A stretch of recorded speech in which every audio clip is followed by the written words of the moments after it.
Assalamualaikum warahmatullahi wabarakatuh. Halo semuanya, saya Rizal Fendi dari program studi akuntansi.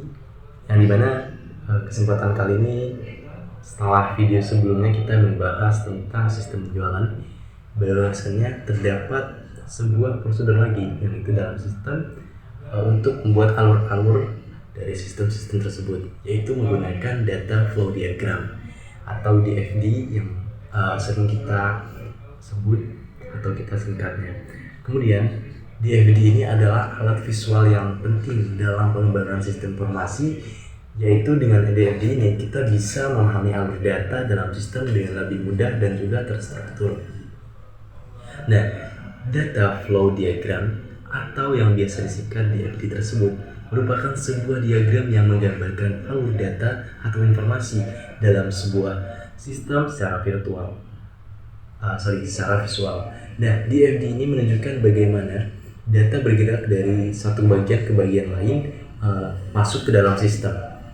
Kemudian, mulai dari proses input, pengolahan data, hingga menghasilkan output, yang dengan kata lain, DFD ini memberikan gambaran yang jelas mengenai aliran informasi yang terjadi di dalam sebuah sistem, sehingga memudahkan pemahaman terhadap proses kerja sistem tersebut.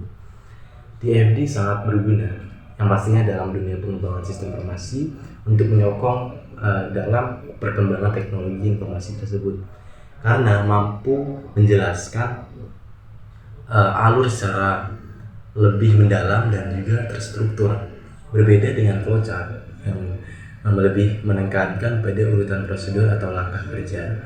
Nah, DFD fokus pada bagaimana data mengalir dan juga diproses dalam sistem. Hal ini membuat DFD menjadi alat komunikasi yang efektif antara analisis sistem, pengembang, dan juga pengguna, sehingga mempermudah dalam merancang dan mengembangkan sistem yang sesuai dengan kebutuhan. Dalam pembuatan DFD terdapat beberapa komponen utama, seperti simbol-simbol untuk mempresentasikan elemen dalam sistem. Komponen tersebut yaitu antara lain adalah proses yang menggambarkan aktivitas atau fungsi untuk mengubah data input menjadi output. Kemudian ada entitas eksternal, yaitu pihak luar sistem yang berinteraksi dengan sistem seperti pelanggan atau pemasok. Kemudian ada penyimpanan data yang merupakan tempat menyimpan data untuk digunakan kembali dalam proses selanjutnya. Dan aliran data yang menunjukkan perpindahan, bahwa data antar elemen dalam sistem, setiap komponen tersebut memiliki peran penting dalam menggambarkan bagaimana data diproses dan mengalir dalam sistem secara keseluruhan.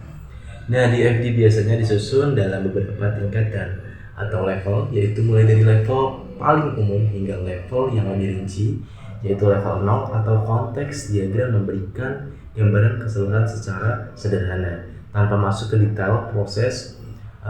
Level 1 dan juga level berikutnya menggambarkan proses-proses yang lebih spesifik dan rinci, sehingga memungkinkan pemahaman pengguna dalam proses yang lebih spesifik dan juga rinci, sehingga dapat mengetahui secara lebih mendalam tentang bagaimana dan juga data tersebut diproses ke dalam setiap bagian sistemnya, yaitu dengan pendekatan bertingkat dapat membantu dalam organisasi informasi sehingga tidak membingungkan dan juga mudah diikuti oleh semua pihak yang terlibat. Nah, penggunaan DFD sangat membantu dalam analisis kebutuhan sistem dan merancang sistem baru.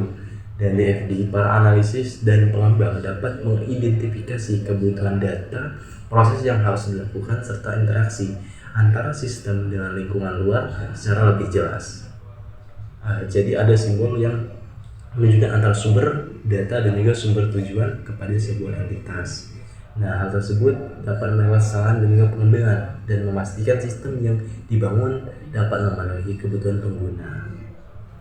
Jadi secara keseluruhan, data flow diagram ini alat yang sangat efektif untuk memvisualkan alur data dalam sebuah sistem informasi dengan kemampuan yang menggambarkan proses, penyimpanan, dan interaksi data secara jelas dan juga terstruktur. Nah, DFD ini menjadi salah satu teknik yang paling banyak kita gunakan dan juga dalam pengembangan sistem, yang dimana pemahaman dan juga penerapan DFD yang tepat akan sangat membantu dalam menciptakan sistem yang efisien, mudah dipahami, dan juga sesuai dengan kebutuhan bisnis atau organisasi. Mungkin materi tentang data flow diagram cukup sampai di situ.